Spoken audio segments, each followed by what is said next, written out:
Alrighty, and how you doing, everybody? This is Sherman Ray, and this is Black Success Magazine, the podcast. This is going to be a fun show today, guys. You probably noticed this already, that we've got a guest in studio today. It's very rare that we get guests in, but I thought this would be a great opportunity to have a guest in the show. Subject I think is near and dear to both of our hearts because we've been working with kids for quite a while, and so Chris, before we get started, I want you to introduce everybody to yourself because you're a football coach. You've been working with kids for many years. Give us a little background on what you've been doing. Gotcha. Well, like you said, thank you for having me on the show, Mr. Ray. My name is Christopher McWilliams. I am from Vicksburg, Mississippi. I'm a long way from home. There you are. I moved to Vegas after Hurricane Katrina happened. I'm my only child. Once I moved out here to Vegas, I grew up in a Parks and Recreation Center. So, I was always around kids. So the older I get, the more I grew my love for kids. I'm a year away from my bachelor's degree. I could be a teacher if I wanted to, but I chose not to pursue my teaching degree. Yeah, and we've talked about this. Yeah. So some of you are watching. Chris and I work together, so we've been talking about education and being a coach and stuff like that. So it's very interesting. Yeah, definitely. So like I said, I've taught before. I taught at autistic school called New Horizon, where I was teaching.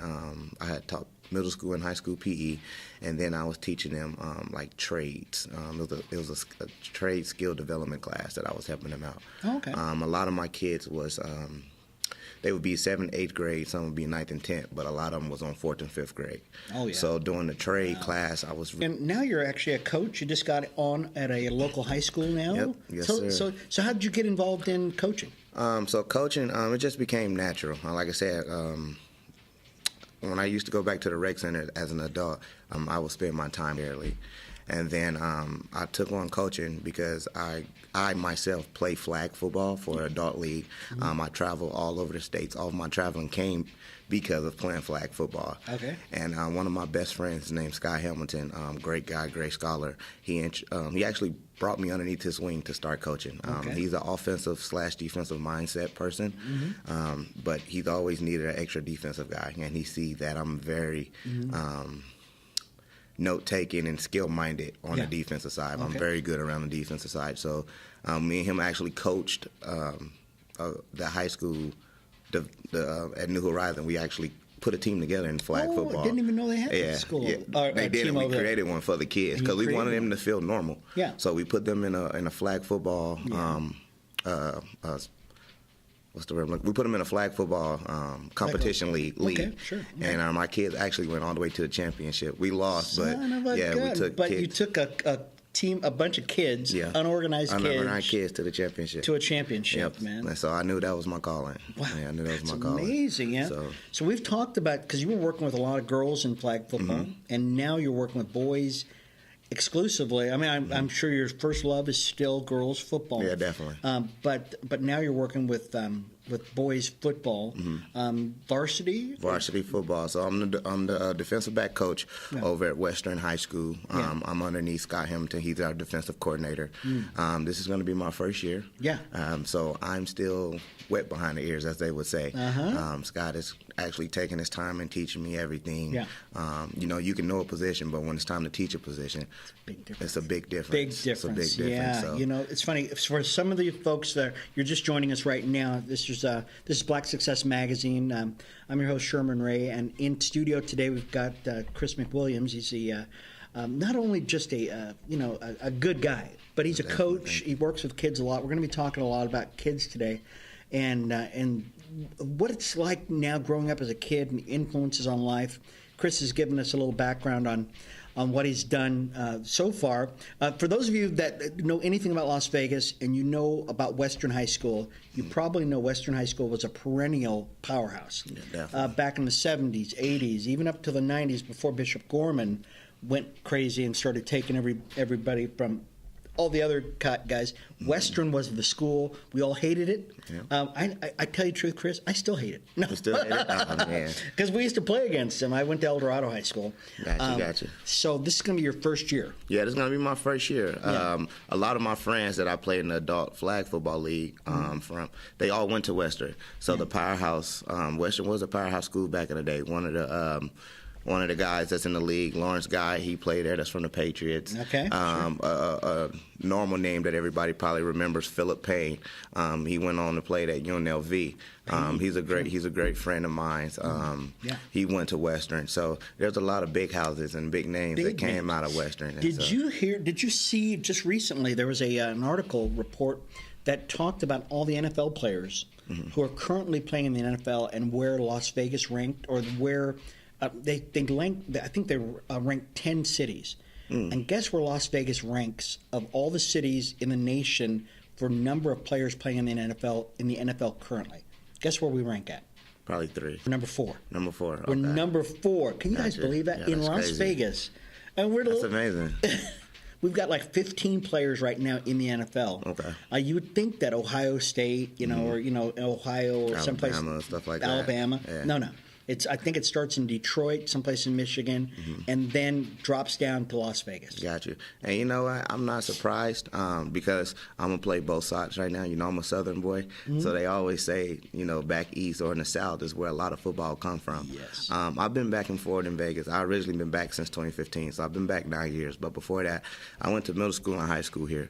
There's a lot of great football players that come out of Las Vegas, Nevada. Okay. It's a lot of great. And I just kind of wish that we would, I'm going to say we, because I've been here forever. I would say that we should get our flowers. I wish Las Vegas, Nevada could get our flowers for all the athletes that we produce out here. I think you're right. It'd be great, When we come back, you guys, we are going to talk a little bit about, let's get on our subject today. Okay. We'll talk a little bit about what's going on in Las Vegas, and specifically education, kids, how they're being brought up and stuff like that. So we'll be back in just a second, folks. This is the Black Success.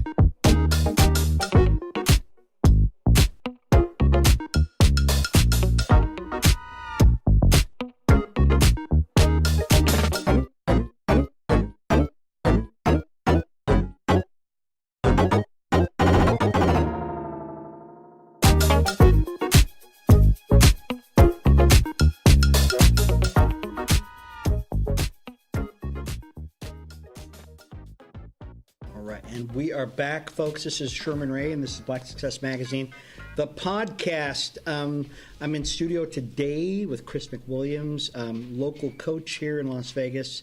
I'm really excited about that. Chris, got a little bit of background on you, and really, guys, if you want to see good football, come to Vegas. You really do. We've got the Running Rebels, and now we're the middle of the sports universe right now.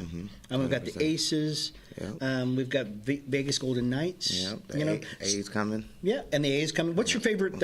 What's your favorite team right now in Vegas? In Vegas, yeah, I would say the basketball team. Oh yeah. They got a freshman that used to be in my BTLV basketball camp that I was part of back in the day with one of my older mentors, DJ Thomas. DJ, the kid he just won Coke Freshman of the Year. Nice. Great kid. So. Let's talk a little bit about kids. And so one of the things, we work with kids all the time. You and I work with kids. We get an opportunity to see kids develop all the time. And I don't know about you, but I'm worried. I'm worried about the future of kids growing up. And because COVID hit, kids got behind, but they were behind before that. Got you. So where do you see kids going now? What are some of the insights that you have about where kids are going right now, and if there are any specific problems that you think that kids are facing right now in the once we start talking about the educational part, it gets very touchy and sentimental for me. Yeah. Because growing up back in my day, it's crazy that I'm saying that now, but back in my day, because you're a young man. Yeah. I'm 29, but yeah. it has changed. It changed. Back in the day, it's like you need your teacher. You needed your teacher to teach you everything, and you became close to those teachers. And when they say makeup work, it was makeup work. Yeah. And unfortunately, COVID. I feel like COVID messed this world up because slowly but surely, I feel like they're pushed. When COVID happened, it's like teachers faded away because now you get taught on a laptop. Everything is on a laptop. Everything. Sure. Lesson plans, your lesson, and it's unfortunately,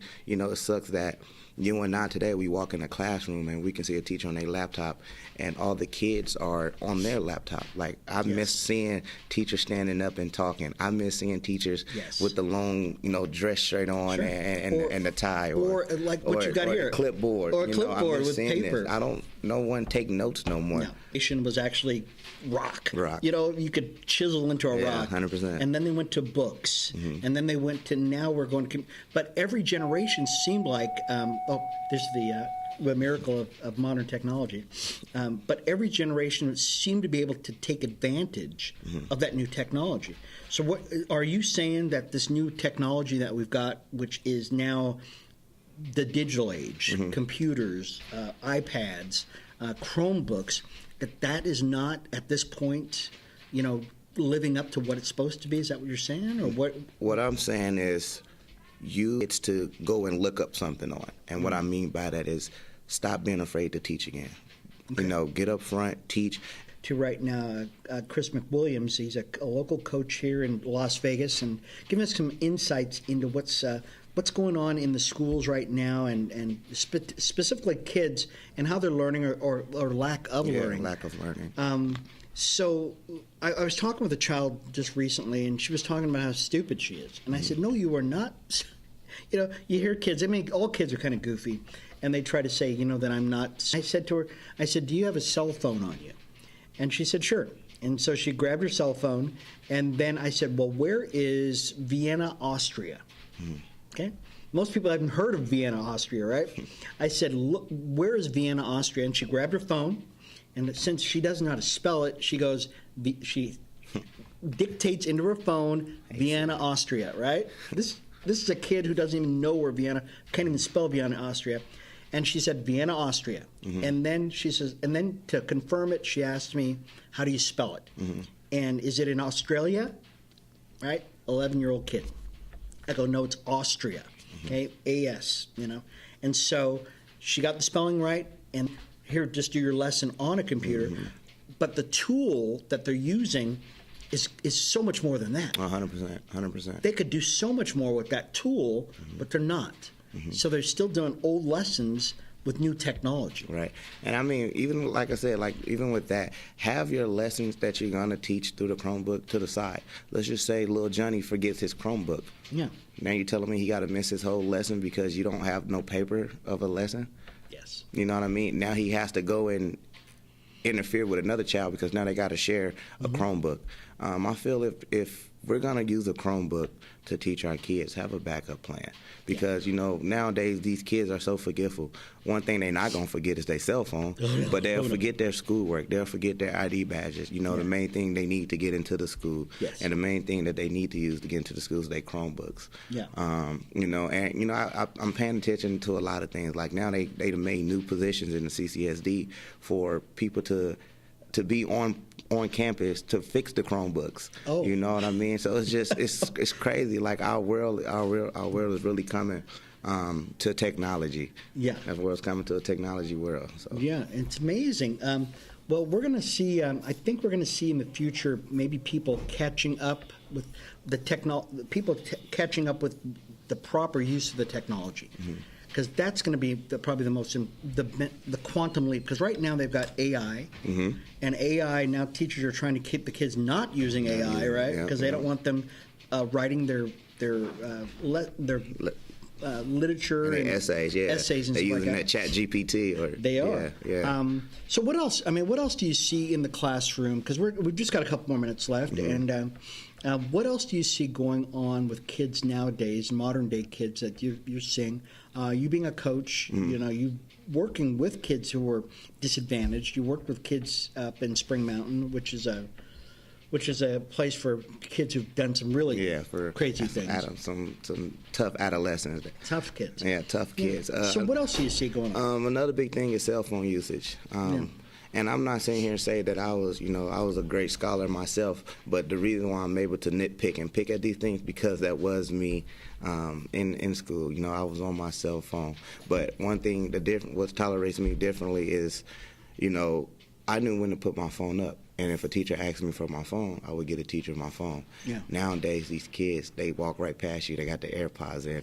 They in class with the cell phone. They're telling you they're not going to give it up. They would rather get RPC than to give up their cell phones. It's like giving up an arm or a leg, right? Definitely. Sure. So, that's another one of the biggest things. And then, you have some teachers that can teach over it, and why should they have to do that? You know what I mean? But then you got some teachers that won't tolerate it, won't put up with it. Sure. And so I agree with those teachers that won't tolerate and put up with it. If you're going to miss out on a lesson because you're on your cell phone, then that's what's going to be. You're going to miss out on a lesson. Yeah, you know what I mean? Because at the end of the day, you still have to respect me. You do. My job is to teach you. My job is to try to give you education. Yeah. If you don't want that education, then do me a favor, step out the class. Because I'm here to teach. I'm here to teach. And the same thing with coaching. If I see my kids on the football field with their cell phone, we're running laps. They know they can't bring their cell phones out to the field because it's field work. Not texting. We're not doing none of that. Yeah. So.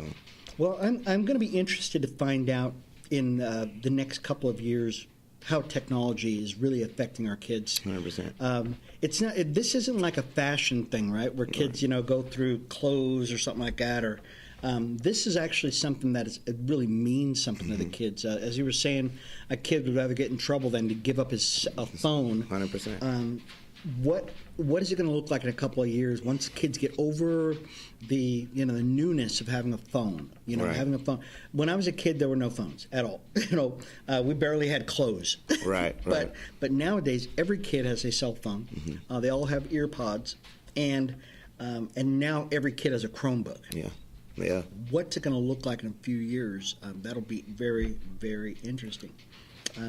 So, Chris, I'm going to have to get you back on the show because we're going to have to talk some more things. I know there's a lot of stuff we wanted to talk about, but we'll have you back on, and we'll talk a little bit more about what's going on with kids and school and stuff like that. Hey, I want to thank everybody for joining into the show. Check us out. We're on Spotify. We're on Apple Podcasts. Guys, you'll love it. And you can go to our website at blacksuccessmagazine.com. It's blacksuccessmagazine.com. I'm your host, Sherman Ray, folks. Once again, we thank you all for being a part of the show. We'll see you later. Bye-bye.